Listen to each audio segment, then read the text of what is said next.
আমরা ছড়িয়ে দেব আলোকিত জ্ঞান।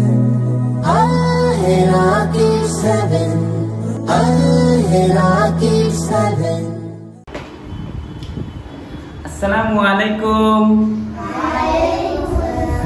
How are you everybody? Alhamdulillah, I'm also good.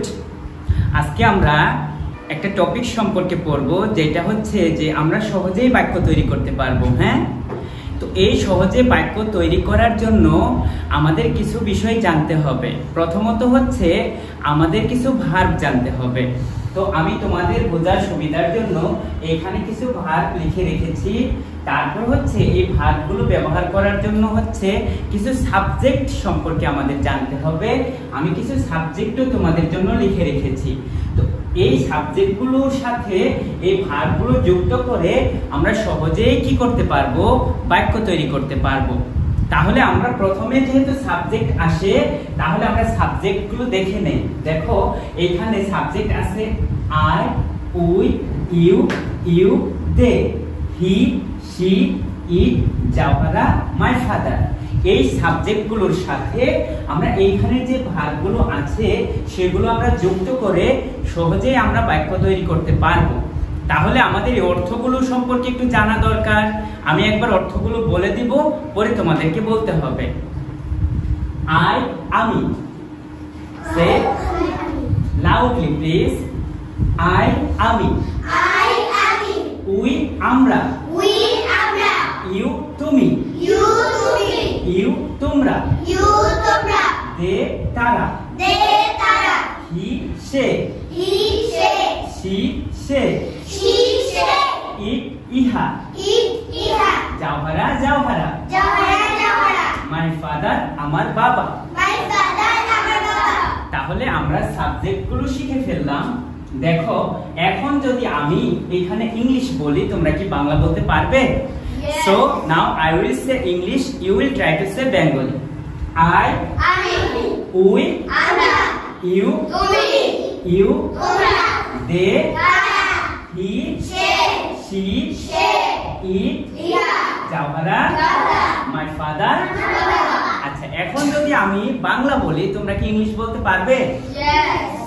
আমি, আমরা, তুমি, তোমরা, তারা, সে, ইহা, জাওহারা, আমার বাবা। আচ্ছা, তাহলে আমরা সাবজেক্টগুলো শিখে ফেললাম। এখন সাবজেক্টগুলোর সাথে আমরা ভার্বগুলো যুক্ত করব। কি যুক্ত করব?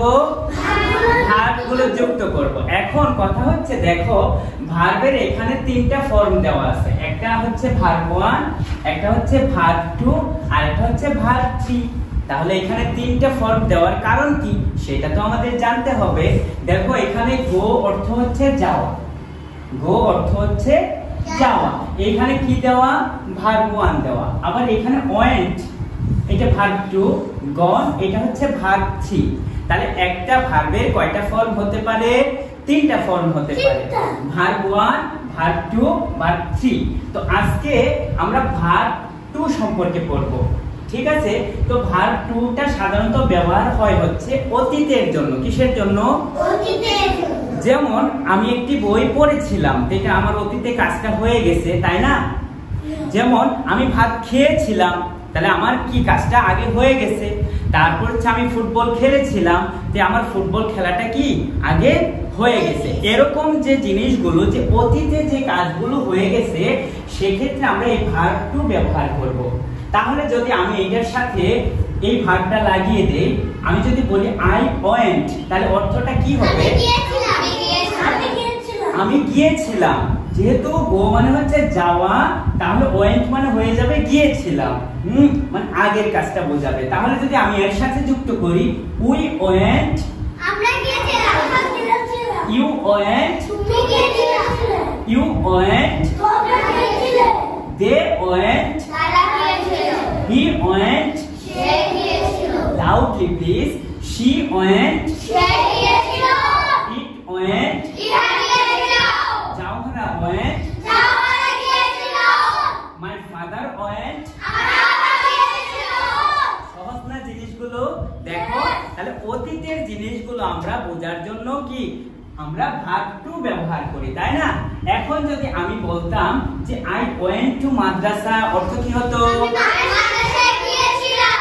উই ওয়েন্ট টু মাদ্রাসা, আমরা মাদ্রাসায় গিয়েছিলাম। ইউ ওয়েন্ট টু মাদ্রাসা, তুমি মাদ্রাসায় গিয়েছিলে। ইউ ওয়েন্ট টু মাদ্রাসা, তোমরা মাদ্রাসায় গিয়েছিলে। দে ওয়েন্ট টু মাদ্রাসা, তারা মাদ্রাসায় গিয়েছিল। হি ওয়েন্ট টু মাদ্রাসা, সে মাদ্রাসায় গিয়েছিল। শি ওয়েন্ট টু মাদ্রাসা, সে মাদ্রাসায় গিয়েছিল। ইট ওয়েন্ট টু মাদ্রাসা, ইহা মাদ্রাসায় গিয়েছিল। জাওহারা ওয়েন্ট টু মাদ্রাসা, জাওহারা মাদ্রাসায় গিয়েছিল। মাই ফাদার ওয়েন্ট টু মাদ্রাসা। আমার বাবা মাদ্রাসায় গিয়েছিল। কত সুন্দর না? Yes. আচ্ছা, এখন যদি অন্য একটা সেন্টেন্স দিয়ে আমি যদি সেইটাকে তোমার হচ্ছে বাংলায় বলি, তোমরা কি সেটা ইংলিশে বলতে পারবে? Yes. দেখা যাক, দেখি কেমন পারো। ধরো আমি আই কে এট এর সাথে লাগাবো। কিসের সাথে লাগাবো? এট। তাহলে আই এট অর্থ কি হবে? আমি খেয়েছিলাম।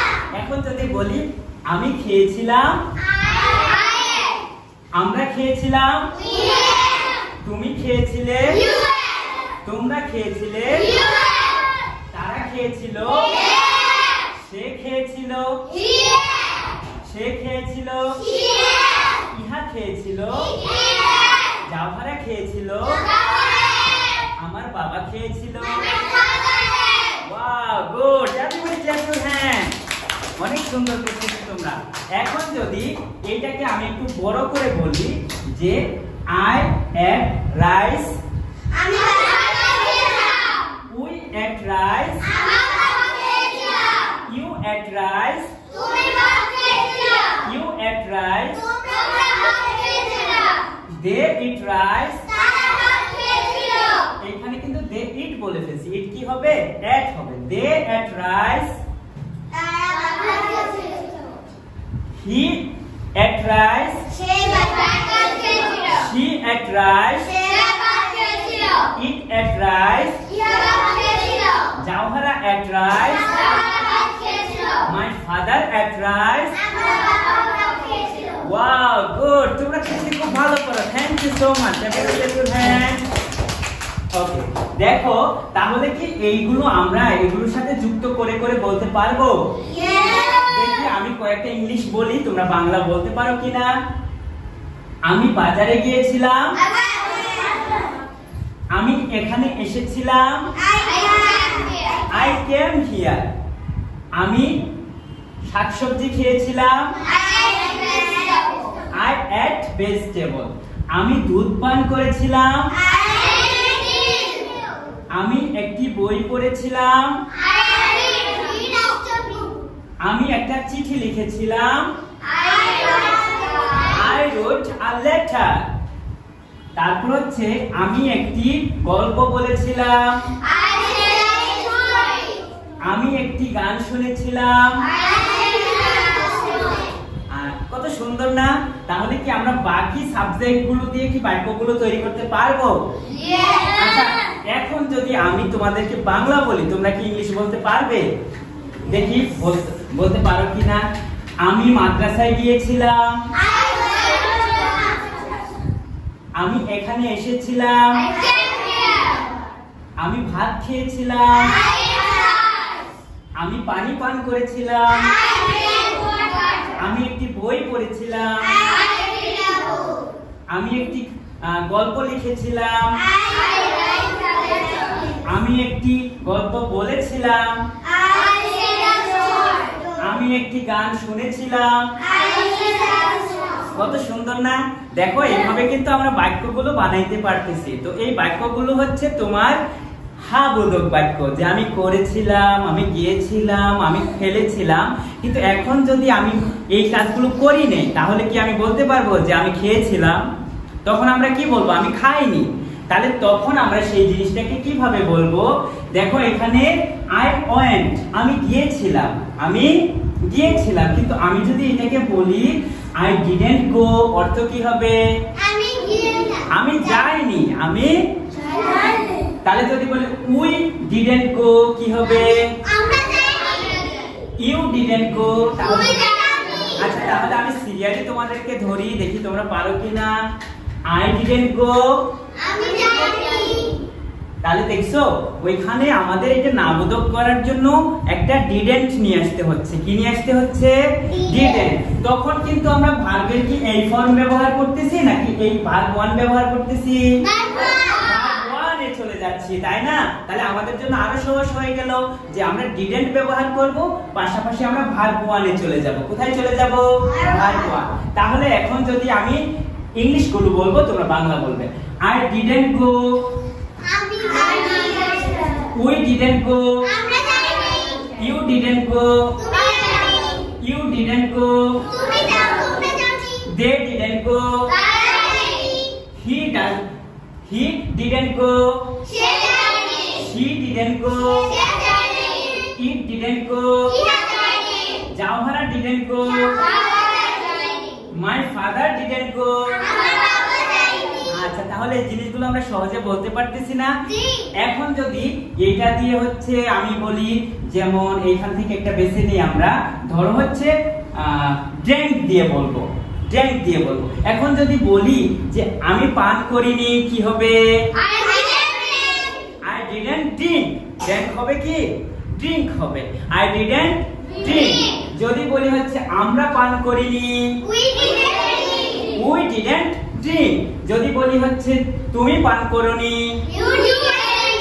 তোমরা পান করোনি, তারা পান করেনি, সে পান করেনি, সে পান করেনি, ইহা পান করেনি, জাওহারা পান করেনি, আমার বাবা পান করেনি। ওয়াও, গুড, তোমরা তো অনেক ভালো করতেছো। Thank you so much.